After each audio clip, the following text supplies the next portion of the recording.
Ahora cambiamos de tema. La pasada semana Las Noticias documentó cómo el proyecto educativo Star Academy avanzó dentro del gobierno pese a que el Departamento de Educación rechazó la propuesta y pese a que posteriormente la propia administración de ADCEF levantó cuestionamientos sobre la elegibilidad de este proyecto para recibir fondos federales del programa TANF.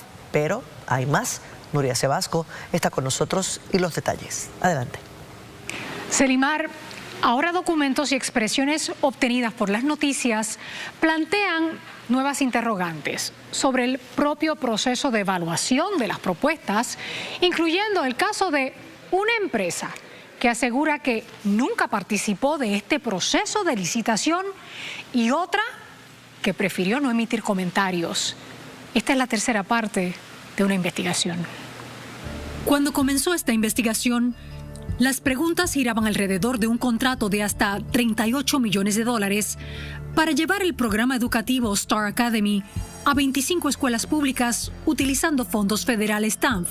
Desde entonces, Las Noticias reveló que el Departamento de Educación había rechazado la propuesta, que funcionarios del Departamento de la Familia viajaron a Luisiana para conocer el programa y que, mientras el proceso continuaba avanzando, el gobierno aún esperaba una respuesta formal de las autoridades federales sobre el uso de fondos TANF para el proyecto. Documentos obtenidos por Las Noticias muestran que para cuando el gobierno recibió la respuesta formal de la Administración para Niños y Familias Federal, ya se había desarrollado el proceso competitivo. Las propuestas habían sido evaluadas y NOLA Education había sido seleccionada para la adjudicación. Posteriormente, una carta enviada por la administradora de ADCEF, Blanca Medina, levantó cuestionamientos sobre la elegibilidad del proyecto para recibir fondos TANF y sobre distintos aspectos relacionados con el uso de esos recursos federales. Pero ahora, la atención se centra en otra etapa del proceso: la evaluación de las entidades invitadas a participar. El Departamento de la Familia ha sostenido que unas 45 organizaciones fueron invitadas a competir dentro del proceso relacionado con Star Academy. Sin embargo, al cierre de esta investigación, Las Noticias no ha podido corroborar de manera independiente la identidad de esas 45 entidades ni obtener evidencia documental que permita reconstruir la totalidad de las invitaciones cursadas. Documentos obtenidos por Las Noticias sí reflejan la participación de varias organizaciones dentro del proceso por invitación. Entre ellas figura Litoral Vivo Corporation. Su principal oficial ejecutivo declinó ofrecer detalles sobre el proceso y expresó que prefería no emitir declaraciones sobre el asunto. Sin embargo, el caso que más preguntas genera es el de Cocolova Agroenvironmental. Su presidente, Cristian Torres Santana, aseguró mediante comunicación escrita que la empresa notificó al Departamento de la Familia el 8 de enero de 2026 que no participaría del proceso. Añadió que Cocolova nunca sometió una propuesta y tampoco autorizó a persona o entidad alguna a presentar documentos en su nombre.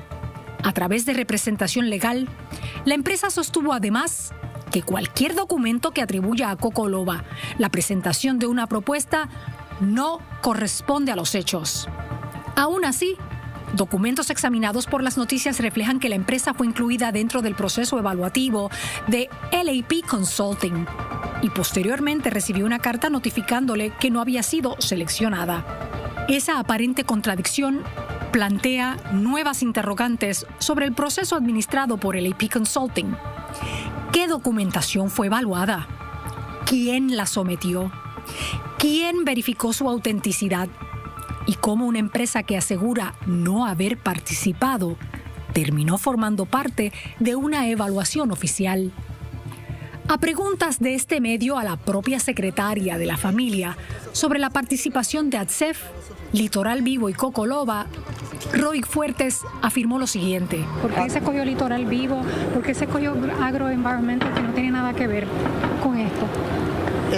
No sé lo que me estás hablando. Sin embargo, los documentos que este medio obtuvo muestran las cartas de no adjudicación firmadas por la secretaria Susan Roy y dirigidas precisamente a esas dos entidades. Además, ADCEF sostuvo que no diseñó el proceso de contratación, no evaluó propuestas, no seleccionó participantes y no intervino en la adjudicación del proyecto. 3 reportajes después, siguen sin respuesta varias preguntas fundamentales. ¿Por qué un proyecto rechazado inicialmente por Educación continuó avanzando? ¿Por qué las principales decisiones del proceso ocurrieron antes que el gobierno recibiera una respuesta formal de las autoridades federales sobre el uso de fondos TANF? ¿Por qué la propia administradora de ADCEF levantó posteriormente cuestionamientos sobre la elegibilidad del proyecto para recibir esos fondos? ¿Quién tomó las decisiones claves durante el desarrollo del proyecto? ¿Quién seleccionó las organizaciones invitadas a competir? Y ahora, ¿cómo una empresa que asegura no haber presentado propuesta terminó apareciendo dentro de una evaluación oficial? Lo que comenzó como un proyecto educativo de $38 millones terminó dejando una cadena de documentos, viajes oficiales, evaluaciones y advertencias internas que aún hoy siguen sin una explicación completa. Porque al final de esta investigación, el proyecto nunca se firmó, nunca se implementó y nunca llegó a beneficiar a un solo estudiante.